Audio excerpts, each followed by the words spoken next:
नमो मातृभूमी जिथे जन्मले मी, नमो मातृभूमी जिथे जन्मले मी, नमो आर्यभूमी जिथे वाढले मी, नमो पुण्यभूमी जियेच्याच कामी, पडो देह माझा सदा ती नमी मी, सदा ती नमी मी. आदरणीय व्यासपीठावरील उपस्थित मान्यवर, सूर्याच्या तेजाप्रमाणे चमकणारे माझे सर्व गुरुजन वर्ग, चांदण्यांप्रमाणे चमचमणारे माझे सर्व विद्यार्थी मित्र मैत्रिणींनो, सर्वांना माझा नमस्कार. मंगल देशा पवित्र देशा, मंगल देशा पवित्र देशा, राकट देशा कनखर देशा, दगडांच्या देशा, असे गडकऱ्यांनी वर्णन केलेला माझा भारत देश. आणि त्याच भारत देशाला कणखर बनवण्यासाठी ज्या वीरांनी आपलं रक्त सांडलं, रक्ताचं पाणी केलं आणि आपल्याला स्वातंत्र्य मिळवून दिलं. आणि आज त्या स्वातंत्र्याचा सुवर्ण दिन म्हणजे स्वातंत्र्य दिन. आणि त्यानिमित्त मी कुमारी समृद्धी सारिका अजय टेंगले, शाळा जिल्हा परिषद प्राथमिक शाळा कोयाळी तर्फे चाकण, इयत्ता 6वी आपल्या समोर मनोगत व्यक्त करत आहे. आपल्या सर्वांना तर माहीतच आहे, चंद्रावर जाणारा पहिला भारतीय म्हणजे राकेश शर्मा. ते जेव्हा चंद्रावर गेले होते तेव्हा तत्कालीन पंतप्रधान श्रीमती इंदिराजींनी त्यांना प्रश्न विचारला होता, राकेशजी, तुम्ही चंद्रावरून संपूर्ण जग पाहिलं, तेथून आपला भारत देश कसा दिसतो? त्यावर राकेश शर्माजींनी अगदी छान उत्तर दिलं. त्याने सर्वांचं मन भरून गेलं होतं. ते म्हणाले, सारे जहां से अच्छा हिंदुस्तान हमारा, सारे जहां से अच्छा हिंदुस्तान हमारा. अरे आहेच सारे जहां से अच्छा हिंदुस्तान हमारा. छोटंसं साधं उदाहरण जरी घेतलं ना तरी समजेल. एखादं कोरं पान घ्या, ते तोपर्यंत सुंदर दिसत नाही जोपर्यंत एखादा कलाकार त्यावर रंगांनी रंगवून चित्र काढत नाही. अरे पण आपला भारत देश तर वीरांच्या रक्ताने रंगला होता, त्यांच्या रक्ताच्या थेंबाने रंगला होता. सारे जहां से अच्छा हिंदुस्तान हमारा. शेती प्रधान असणाऱ्या माझ्या सुजलाम सुफलाम भारत देशाचा इतिहास हाती नांगर धरण्याचा, पण वेळ आल्यावर त्याच हाताने तलवारी धरलेल्या आहेत. उत्तरम यत् समुद्रस्य हिमाद्रेचैव दक्षिणम, उत्तरम यत् समुद्रस्य हिमाद्रेचैव दक्षिणम, वर्षम तद भारतम नाम भारती यत्र संतति. इसका मतलब है, अर्थात समुद्र के उत्तर में और हिमालय के दक्षिण में जो देश है उसको भारत कहते हैं और इसके संतानों को यानी नागरिकों को भारतीय कहते हैं. आपल्याला हे जे स्वातंत्र्य मिळाले ना ते अगदी सहजासहज मिळालेले नाहीये.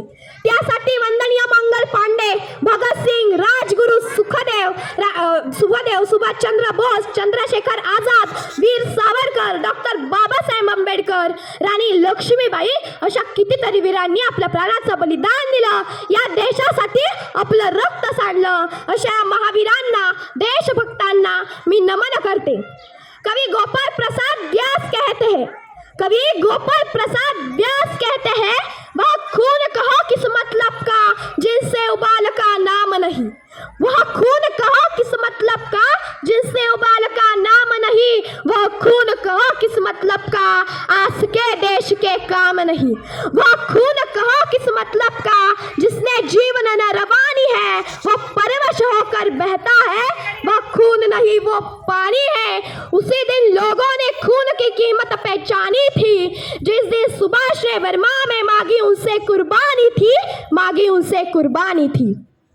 स्वातंत्र्य या शब्दाचा अर्थ तीच व्यक्ती समजू शकेल जिने पारतंत्र्य अनुभवलं असेल, गुलामगिरीत राहिले असेल. स्वातंत्र्याचे मूल्य शब्दात सांगता येणार नाही इतके मोठे आहे. आपण सर्वजण नशीबवान आहोत की अशा स्वतंत्र भारतात आपला जन्म झालाय. मित्रांनो, इंडिया, भारत, हिंदुस्तान ही नावं जरी तोंडावर आली ना तरी रक्त सळसळायला लागतं. आपली मान अभिमानाने उंचावते. जेव्हा जो तिरंगा आपल्या समोर फडकत असतो ना तेव्हा प्रत्येकाच्या मनातील देशभक्ती, ती भावना, तो आदर्श पाहण्यासारखा असतो.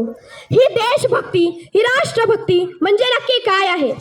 महाराज, आधी लग्न कोंढाण्याचं आणि मग माझ्या रायबाचं. महाराज, आधी लग्न कोंढाण्याचं आणि मग माझ्या रायबाचं.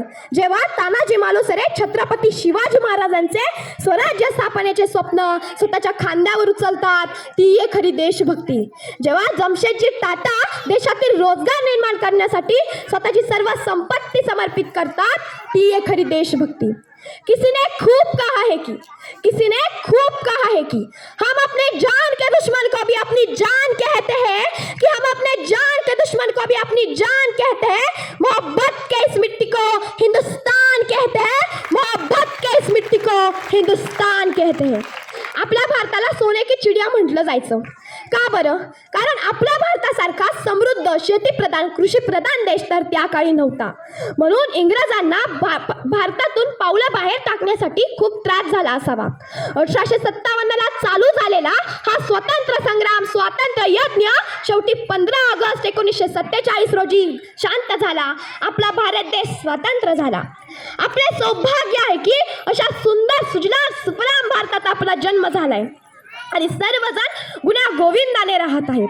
अटल बिहारी वाजपेयी जी ने शायद ये कहा था, अटल बिहारी वाजपेयी जी ने शायद ये कहा था कि ये भारत कोई भूमि का टुकड़ा नहीं है, वह एक जीता जागता राष्ट्र पुरुष है. अटल जी ने कहा था कि यह वंदन की धरती है, अभिनंदन की धरती है, यह अर्पण की भूमि है, यह तर्पण की भूमि है. इसकी नदी हमारे लिए गंगा और इसका कंकड़ कंकड़ हमारे लिए शंकर है. हम जिएंगे तो इस